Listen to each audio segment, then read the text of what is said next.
Well, hello, everybody. I'm David Blight. I'm the director of the Gilder Lehrman Center for the Study of Slavery, Resistance, and Abolition at Yale University, and we are part of the MacMillan Center for International and Area Studies, which is a large group of institutes and centers that reach out to study really all corners of the world, all regions of planet Earth. The Gilder Lehrman Center is in this organization because we are ourselves very much an international study center. We exist to and have for some 22 years to study the problem of slavery in its many forms, and then abolition and the legacies of both of these huge historical phenomena across all borders and all time. But mainly today, we're going to hear from C.deBaca, my dear colleague at the GLC. He is our resident fellow in modern slavery. But Lou comes to us with a very distinguished career. He was the United States ambassador at large on combating trafficking in the Obama administration, where he worked closely with Secretary of State Hillary Clinton. He worked before that through the 1990s in the Justice Department. He was a prosecutor and a litigator of great distinction. He prosecuted hundreds of cases on human trafficking of various kinds and modern forms of slavery. He was chief counsel on human trafficking for the Justice Department. And while doing that work as a litigator, he created an approach, a method that he calls the victim-centered approach to prosecution in modern slavery cases. He received two very distinguished awards from the Justice Department, from Attorney General Janet Reno, the John Marshall Award, and from Attorney General John Ashcroft of the Justice Department's Distinguished Service Award. And I must add that just recently, just this month, he received a major award from the United Abolitionist Foundation. It's called the William Wilberforce Award, which is for distinguished service in this vast field of combating modern slavery and human trafficking. We have one of the world's most distinguished people who have been working in this vineyard of trying to combat modern forms of slavery, which in sheer numbers are larger than they were in the United States, much larger than they were in the United States when slavery was legal in the 19th century.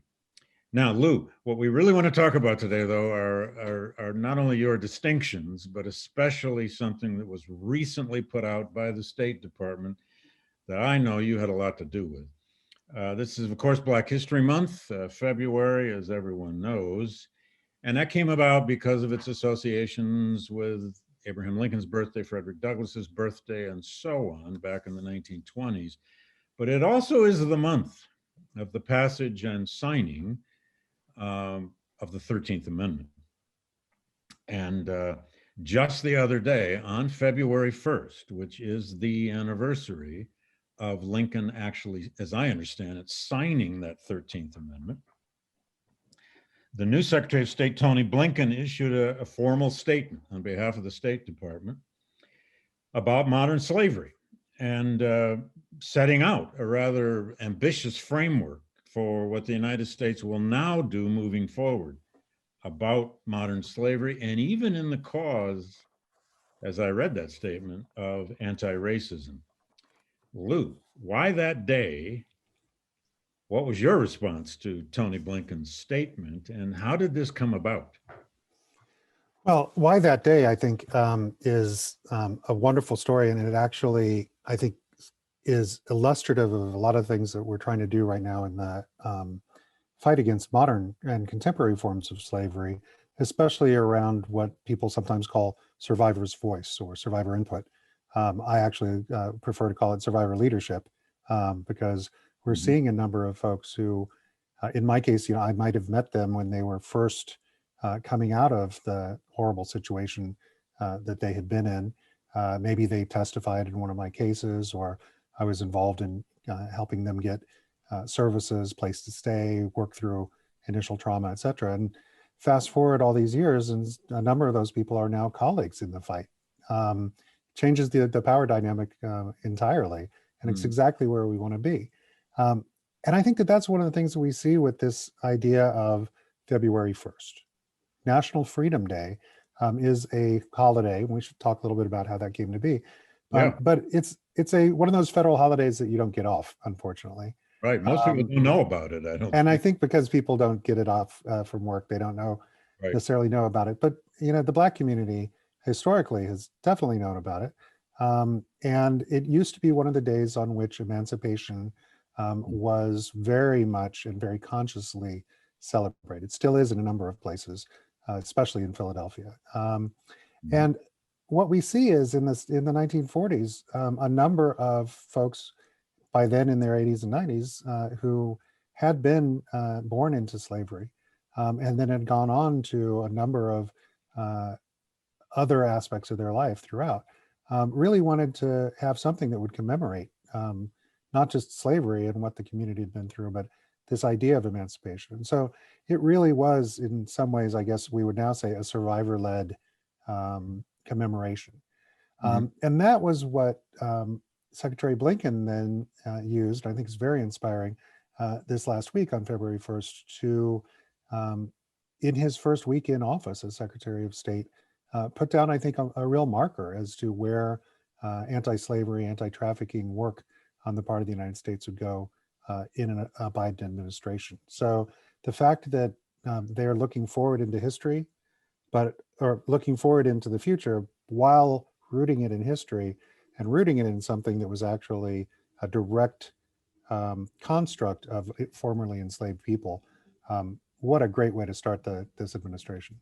And Lou, back when you were ambassador on trafficking in the Obama State Department, what was your role in bringing sort of a new attention and stress to this February 1st day and this whole idea of a national or indeed international Freedom Day? You had a role in that too.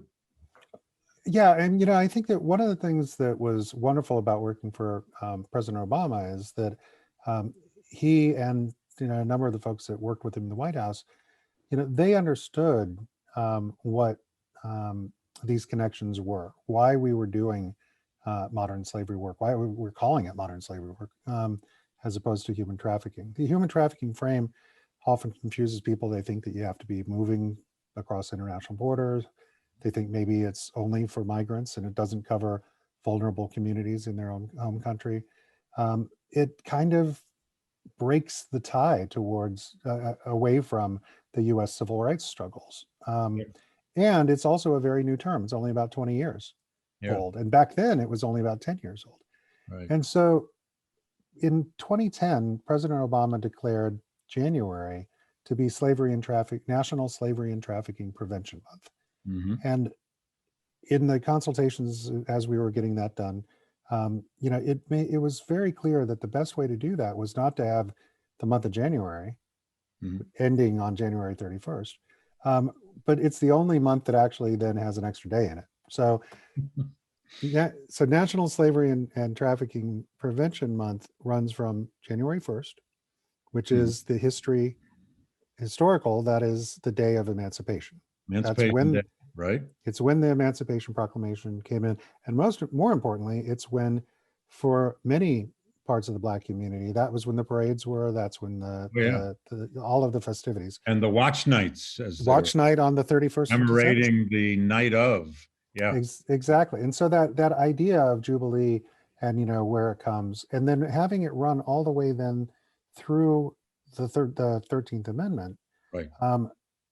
I think that what President Obama was trying to do, and certainly what we were, teeing up in the trafficking office at the time, through a number of things that looked at historical parallels, the work we were doing with the National Underground Railroad Freedom Center and others to make these linkages between modern abolitionism and historic abolitionists. And so that idea that, National Freedom Day should be part of our kind of current anti-trafficking fight, it's something that my successors in the office, even in the Trump administration, John Richmond, who had come out of the Civil Rights Division and had gone to the State Department under President Trump. They were able to keep that going. And so we had still these declarations, a little different focus, a little different context under the Trump administration, perhaps. But I think that's one of the reasons why it was so powerful to see Secretary Blinken just right out of the box. Yeah, and say, you know, when I Freedom Day read that matters. statement, when I read that, the Blinken statement, I was actually taken back to a memory I have of, now I'm not remembering exactly which year, but you will remember, when President Obama went to the United Nations. It was UN week, and he went to the United Nations to give a speech that was all about Iran and the Iran crisis and whatever stage that was at. That was early in the morning, but a little later, he went to the Clinton Foundation and he gave a major speech about committing the United States against all forms of modern slavery. And in that speech, I will never forget it, he declared the United States an abolitionist nation.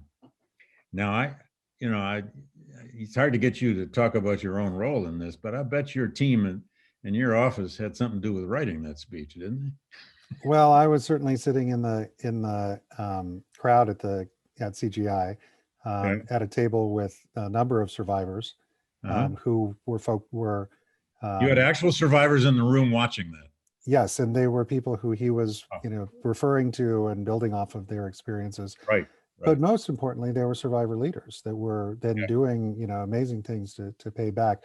And I remember, being in that room and kind of looking around, and, Clinton Global Initiative there's a lot of the kind of potentates and crowned heads and international financiers and fancy people. And then, there were a lot of the donor class was there. A lot of the donor class was hit him between the eyes, I thought. Well, and I think that, man, the pin drop when he stood up and said, "I'm going to talk about something that, is going to upset you, and it's called slavery, and it still exists." I mean, it was intense. Yeah. Oh, yeah. But, being able to be there for that, and yes, I might have been following along with the speech and, you had the text, seeing how he was doing. But, being able to be there with, folks who had actually lived it. And to have them not only reflected and impelling his words, he had a chance to meet with them backstage beforehand. But then to be able to see them, I don't want to say validated, they're valid on their own. But, to be able to see them, kind of recognize him recognizing them was, and it, I think to me, it really, when we think about it in the context of Freedom Day, now, one thing that you have to remember is that was UN week's always the second or third week in September, and the second or third week in September in 2012 was the 150th anniversary of something pretty important that Abe Lincoln did, and that's the preliminary Emancipation Proclamation. And there were people, frankly, who maybe pointed out that our first Black president was up for re-election 6 weeks later, and that do you really want to remind folks by making a, for lack of a better word, a race speech? And, I think it was kind of his second race speech. Well, and, I think that for Barack Obama, this notion of, never let a good 150th anniversary of emancipation go to waste. That's right. Can I ask you one last question, though, Lou, and of course, just reflect on this if you would. Now, you're teaching here now at Yale. You teach a course in the law school. You're on the 13th Amendment, uses of the 13th Amendment. You're also teaching a course on slavery and the built environment with the architecture school.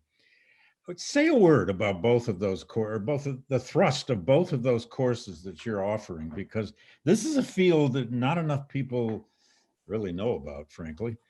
And you're teaching this from two very interesting angles, one quite historical, and the other, this idea of the contemporary built environment. And oh my goodness, where do all those products come from that are in these buildings and so on? Say a word about the courses you're actually teaching, if you would. Of course. And what's interesting is that I think that they're, again, coming back to this notion of National Freedom Day created by survivors, and then the movement today really looking to survivor leadership. The 13th Amendment class, we're really bringing it all the way up. We're interrogating kind of how courts and how policymakers over the last 150 years have tried to sort out kind of who's protected by the 13th Amendment and who isn't protected by Yeah. the 13th Amendment. Yeah. And you can see the United States kind of moving forward and then retrenching over and over, as with any civil rights issue, and especially with the three, very powerful post-Civil War amendments, with co-optation, with evasion, with undercutting them, et cetera, and then with, kind of pushing forward and gains. And you see that with the 13th Amendment, just like you do with the 14th and 15th Amendment jurisprudence. But one of the things that's so interesting about that class is that I was talking to one of the students who'd taken it before, and we were talking about how do you end up not in kind of 2/3 of the way through the class, finding yourself trapped in a declension narrative where you basically say, well, all we've ever done is come up with, convict labor workarounds, and all we've ever done is come up with sharecropping, and we're undercutting it all the time. And, you start to feel sorry for the 13th Amendment, That poor forgotten amendment, right? Yeah. But then you end up seeing how powerful it ends up being. It's the reason why we have LGBTQ. And it got a bad rap in a recent documentary film, if I do say. It did get a bad rap in a recent documentary film, but at the same time, it's the reason why we have LGBTQ hate crime protections, because the badges and incidents of slavery are something that it has to be able to reach. I really am kind of getting to the point with that class where I'm starting to think of the 13th Amendment as a chained dragon that is so powerful that this country just can't really let it fly, because it's afraid at how revolutionary the 13th Amendment could be as far as race, as far as class, as far as workers' rights. And then, what we're doing in the class is we're, then interrogating, what would an unchained 13th Amendment look like for the prison system in the United States? What I love would it that look like for metaphor of immigration? the angry silent dragon about to be used. But what about that architecture course too? That's another whole Well, the world. architecture course is, I guess it's about carving a stone dragon or something, if I'm going to take that metaphor all the way. One of the things that I think we've realized is that that we are living, and I know that you with the Slavery in Yale project and others in around, especially what they have had to do down at UVA, where it ends up being not simply were there slaves and slave wealth involved in it, but is the architecture and the building and the layout of the campus, directly as a result of slavery and ideas of slavery? And of course, the answer is yes. And so one of the things that we were interrogating with this class, and I think that we're going to be looking at if we're able to pull it off again, is both, kind of how does slavery and its legacies get baked into US built environments, whether it's city design, whether it's urban planning, whether it's buildings themselves, executive orders on, that we should have columns on all of our buildings because they're fancy. I think that one got turned around, I hope. I think that's about to be turned around. I hope it is. But, that entire thing is, kind of coming out of Jefferson's ideas of, what a American architectural vernacular should look like. And so one of the things that's interesting about that class is that what we started out as us saying, we need to be able to come up with new ways to make sure that the gypsum wallboard and the mica and, all the inputs in these buildings, that we know that they're not a tainted slavery supply chain.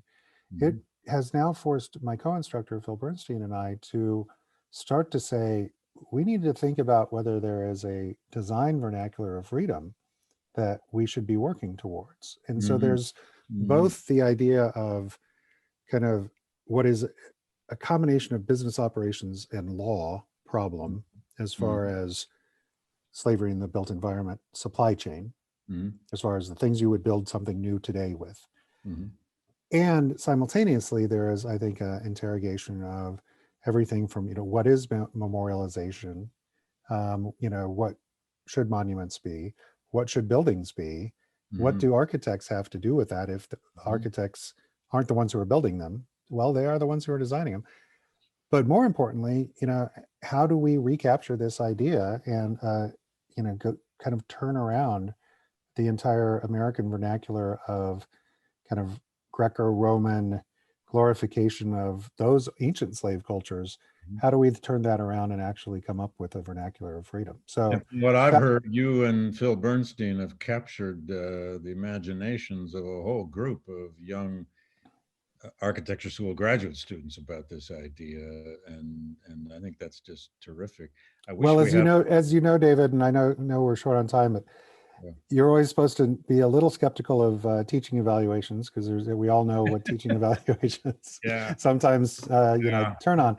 But but one of the students and yes, I am guilty of cherry picking this quote. But one of the students in that class actually said, I will never build a building without thinking about this Wow. problem. And I thought that was really, I'm like, okay, success, whatever else we did. No, I think that's terrific because, again, the modern slavery issue is still not widely known or understood in the popular public imagination, and especially in something like building, architectural design. That's not the first thing you think of. First thing people think of are sort of, sex trafficking or workers trapped on a fishing boat or something, Yep. but they don't think of that. No, I Anyway, think that, when we were able to bring, the MacMillan Center staff and the GLC staff worked so hard to bring that little chocolate truck with, yeah, yeah, Tony's Chocolonely, right. which is one of the companies that actually does do good slave-free chocolate. People buy Tony's Chocolonely at your local health food store. But, we were able to bring that through, and, our MacMillan colleagues out there with, traffic cones and, me directing the truck to come back in and Daniel taking pictures of it. I think that's, Yeah. if people do think about that, they think about, something like chocolate or coffee. Yeah, that's true. Cocoa to chocolate to coffee. And Yeah. what was interesting is the architecture students looked at that and they said, we are really interested in that notion of a mobile museum, like what Tony's Chocolonely was doing, because that mobile museum is part of the built environment. It's a different way of thinking about museums. And so even something like that. Anyway, Lou, we could do this all afternoon. I would you appreciate and I need to do a much longer 45-minute podcast, and we will. But I just want to say, first of all, thank you for doing this short interview for us and for the MacMillan Center in particular, and for all the work you're doing now to help enhance what we try to do at the GLC, which is to connect historical slaveries and then their destructions, but then connect that with this vast modern problem. It's past and present always what we're trying to do, and nobody illustrates that in our little universe better than you. And again, congratulations on the Wilberforce Award that you just received, and for your rather quiet, silent role in bringing about that Freedom Day from the U.S. State Department. So, Lou, once again, welcome to Yale in your third year. And thank you for all the work you're doing. And thank you all for listening. I'm David Blight from the Gilder Lehrman Center. Thank you.